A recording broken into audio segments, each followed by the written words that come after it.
gawa tayo ng affordable at masarap na pineapple pie. So, kailangan lang natin ng flour, ng milk powder, baking powder, sugar, butter, salt, at saka tubig.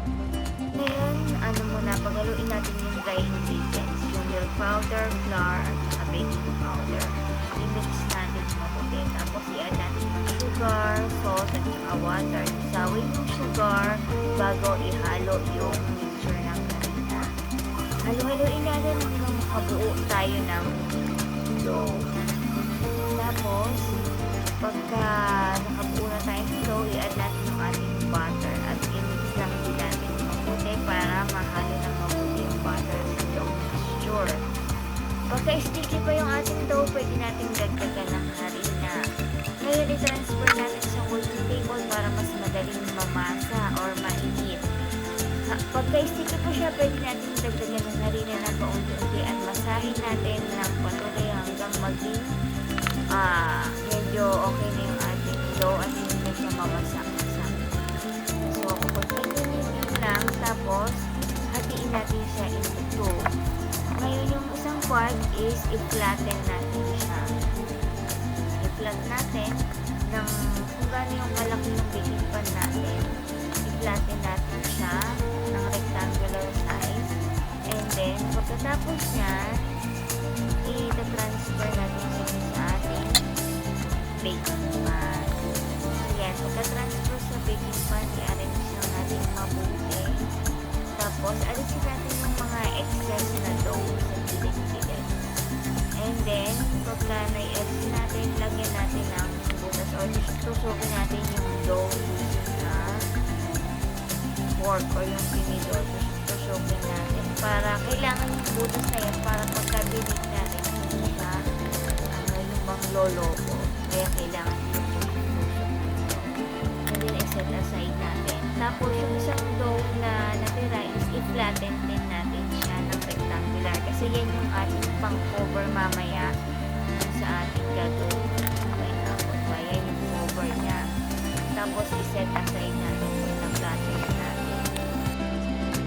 I-set aside natin siya. Tapos, i-prepare na natin yung ating filling. Kailangan natin ng tubig, ng cornstarch, sugar, pineapple juice, food color, at saka yung pineapple na slices na hiniwa-iwa ko. Ngayon, ayan, lusawin muna natin yung cornstarch. Kumuha ko dun sa tubig natin na nasa tabi. Kumuha lang ako, bumawis lang ako at nilusaw yung cornstarch. Tapos, isang wok, nilusaw ko na dyan yung nilagay ko na dyan yung tubig, yung juice, sugar, at saka yung pineapple. Hindi ko na ipag-blita kasi hindi ko na nilagay.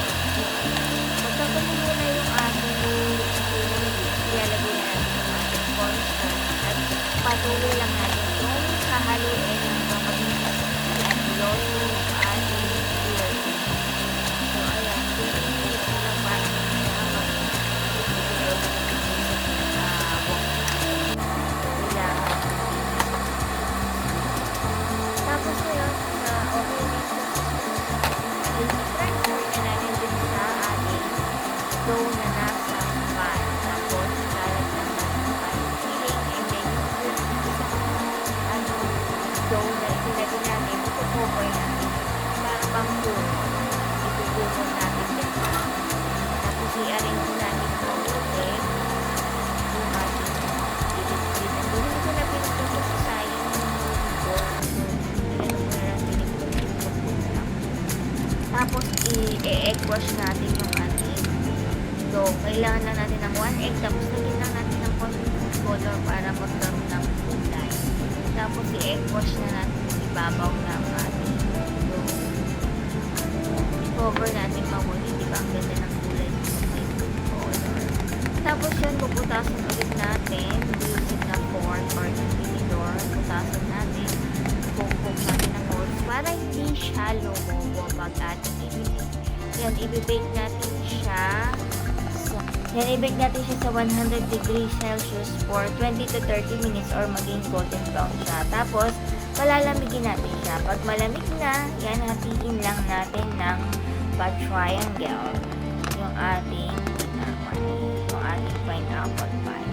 So, ayan. Ayan na yung ating pineapple pie na affordable at masarap. Pwede na siya. Pwedeng pang merienda or pwede rin gawin pang negosyo. Masarap siya. Promise. Try nyo. Bye!